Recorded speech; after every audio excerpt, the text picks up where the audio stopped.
natural hair, make it grow. That natural hair, make it grow. Let it go, let it go.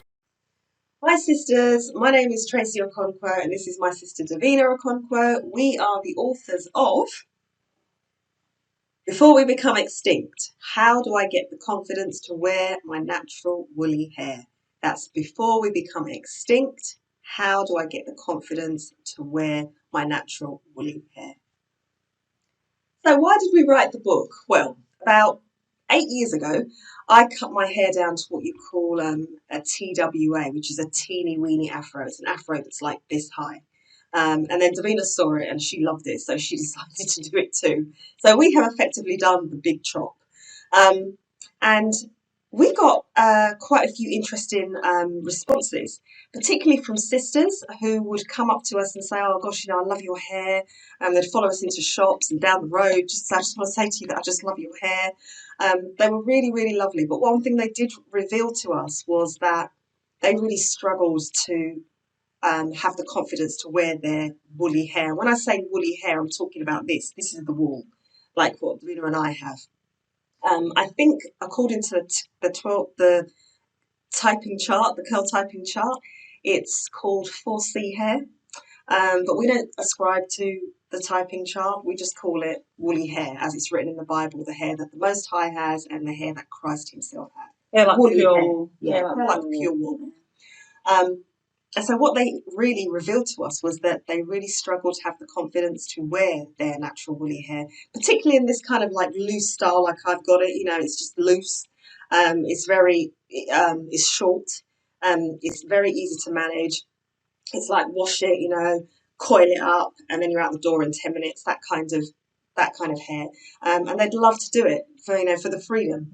But it appears that a lie has been perpetrated in society, that somehow if we as black women show our natural woolly hair, particularly in a style that's kind of free and loose like this, whether short or long, that somehow that's socially unacceptable in terms of its image. And this has gone on for quite a while. It's gone on for a very, very long time. You grow up really being told that, we have bad hair, sisters. So, we don't really show our hair unless it's cornrowed or we put it in braids. And now a lot of sisters are opting for weaves and wigs as well. But really, a lot of sisters would like to have the freedom to just wear their hair freely and naturally and just have access to be able to just wash and go. That's a huge part of it. And they just don't feel that they have that confidence. So we really wrote the book for sisters who want to have that freedom. We wrote the book for sisters who want to have that freedom. And in the book, we go quite deep. We appreciate where it started. As you say, you grow up being told that you have bad hair. You want to go out and go down the road to the sweet shop. It's like, oh, make sure you cover your hair. Have you done your hair, etc., etc. And then when you do get out of your front door, all the images around you in the beauty spaces are of hair that looks nothing like yours. When we say beauty spaces, we're referring to spaces where beauty is typically showcased. So billboards, magazine covers, music videos, movies, even the so-called black movies. When you think about it, the black men in the movies always have their hair, but the sisters often have it either compromised in a weave or texturized, or they have women of other races, such as a mixed race woman. So even in our own movies that we produce and create ourselves, many of them, we're still mentally conditioned to reject that unique and beautiful part of ourselves. So this becomes a well-being issue, a mental issue. We're frightened of being us. An emotional issue. We care about what other people think, people who didn't create us. It becomes a physical issue, for instance, what we put into our hair. It becomes a spiritual issue. Where is these hairpieces from and what God do they sacrifice to? And of course, it becomes a financial issue because we then have to maneuver our funds to splurge out on anything from £500 to £1,000 on a hairpiece. There's nothing like ours.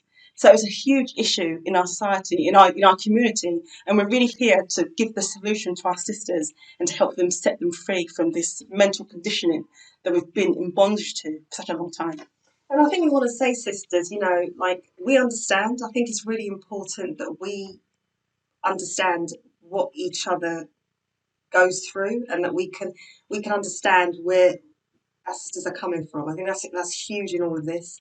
As I say, you kind of grow up being told that you have bad hair, hide your hair. You're not seeing your hair in any of the beauty spaces, and don't underestimate the effect that has. It has a very deep effect. It's got quite far-reaching consequences. Particularly when you go through ages like puberty, for example, where you're sort of you're changing basically, and you're more cognizant of your beauty from then on. I mean, it's become such a mental issue that our people don't even realise that the black man and woman is meant to have similar features. They're meant to have the same hair. I've actually spoken to brothers and they've been like, oh, but I think it's different for women. Like in the winter or the summer, they need to cover it and they need to protect it. And I said to the brother, but did you change and protect your hair in the winter? And he's like, no. So it's gone that deep that we don't even realise that the black woman is meant to be the female version of the black man. The black man is meant to be the male version of the black woman. We're meant to have the same hair. This is how mentally damaging this whole thing has become. And sisters, we want to say, don't be so hard on yourself, because I think some black women's like, I'm tough and strong, nothing affects me. Everything affects us. We're humans, and that's okay. Considering our recent history, what we've been through, I think we need to cut ourselves some slack. I'm not gonna, try and, no one here is Terminator 1000. If women of other races have been through what we have been through, they may not even still be standing. So I think we need to cut ourselves some slack and realise, what, I've been through a lot, and this is going to be a process. But they always say, overcoming something is admitting that there's a problem. When you admit there's a problem, that's half the battle won. And that's why I thank those sisters who confided in us, when we wrote the book, and told them about the book, and spoke to people, quite a few sisters. And they said, yeah, I do struggle. And sometimes it took them a while to finally admit that, what, I do struggle with having that confidence. Sisters, that's absolutely fine. It's fine to have a struggle. The thing is, can it be dealt with? Yes, it can be dealt with. Basically, we give you the tips and the tools in the book on how to deal with this, because it's mental first. It's a mental issue which needs to be addressed, and it's a mental well-being issue. We have to understand that we, as a people, we have been through a lot, and everything we've been through has an effect on us. We're not, as Davina says, we're not robots. These things do have an effect on us. We're human beings.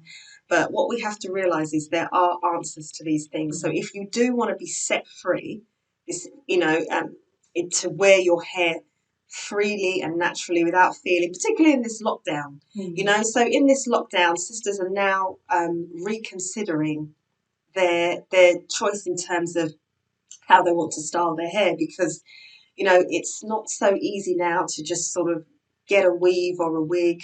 The salons are closed. The salons are closed, and the barbers are closed as well. But basically, it makes you reconsider a lot of people are reconsidering their options, and wearing your hair natural will be one of those areas that they reconsider, because it's the availability. It's just not there. If we're in a lockdown, we have to we're in lockdown right now, and this is our hair. But then this has been our hair for the last 8 years. Yeah. So if you want to be free, if this lockdown has made you think, what, all this rushing to the salon, grabbing a weave here, spending money here, I wish I could just wear it naturally, but I don't.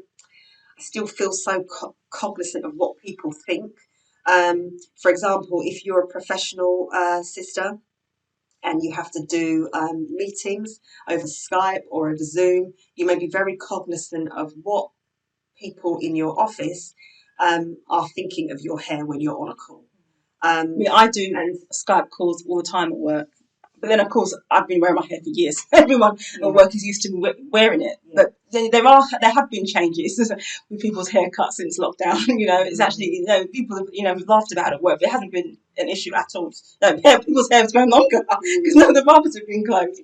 So it's just actually been funny. But I'm a professional and I work in an office environment. Well, used to pre-COVID.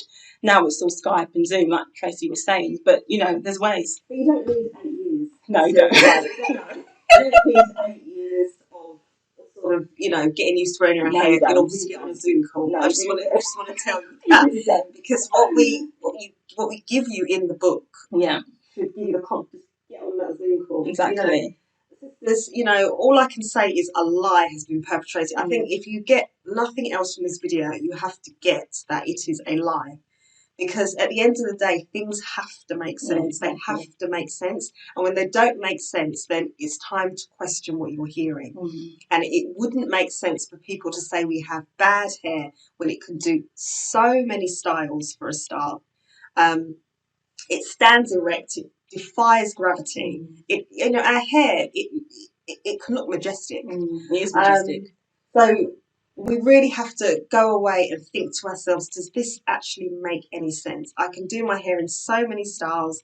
If I want to curl it, make it straight, stand it up, bantu knots, twists, locks. I mean, the options are endless, really. We've probably not even exhausted all the things that we can do potentially with our hair.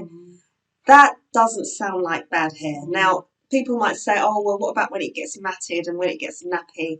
Well, I don't use the term nappy anyway. But nappy hair is just, I don't know whether that's a term people use to say matted. If it is, then, well, everybody's hair mats. Absolutely everybody under the sun has matted hair at some point, regardless of race. That still doesn't take away from the fact that your hair can do incredible things. I mean, it can do all sorts of different shapes and styles and hold them. It holds styles. That's not a bad set of hair. Bad hair is hair that is not loved, hair that is not taken care of, hair that is rejected. ignored, rejected, hidden, covered because of the lie that someone else has perpetrated. So if you take nothing else from this video, please take that a lie has been perpetrated. And if you want to be free, sisters, you need to stop believing the lie. Absolutely. When we say hair, bad hair is hair that's not been rejected or not loved, it's not getting all the elements it needs. It needs sun, it needs air, it needs all the things you get when you go outside in the fresh air. That's why when it's rejected, think of a plant which doesn't see the sunlight, doesn't get water. How good would that plant look? Do you understand? That's what we're talking about. I've spoken to sisters who want their young daughters to have all the confidence in the world. And I said to the sisters, okay, but I said to the sister, if she doesn't have the confidence to wear her own hair, but she wants her young daughter to have to wear her own hair all the time, I said to the sister, how is your daughter going to do that when you struggle yourself? She has to look up at you and see a representation of herself. She can't get it out there. She needs to see it with her mother. And her mother was saying, well, on certain days I do wear my natural hair, but then on Wednesdays, on Fridays, I change it up. And I said, okay, but I go to work with all different races, and they don't come in every one day with an afro. They wear their hair Monday, Tuesday, Wednesday, Thursday, Friday, Saturday, Sunday in their hair. The next week, Monday, Tuesday, Wednesday, Thursday, Friday, Saturday, Sunday. They don't come in with an afro. Yeah, but can I just say they don't even have as many options of styles to put their hair in as we do.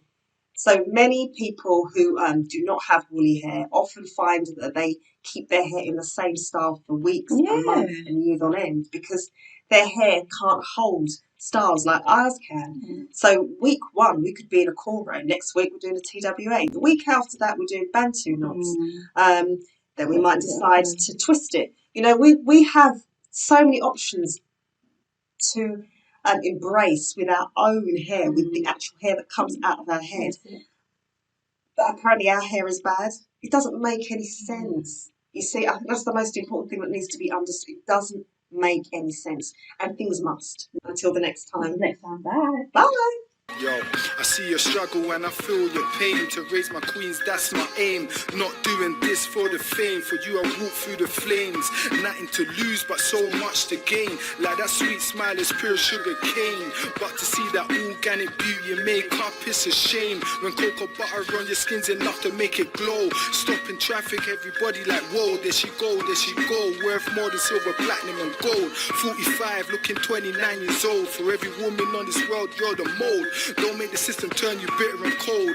Look in the mirror and love what you see. I'm just spitting that problem for my Let it flow, let it flow.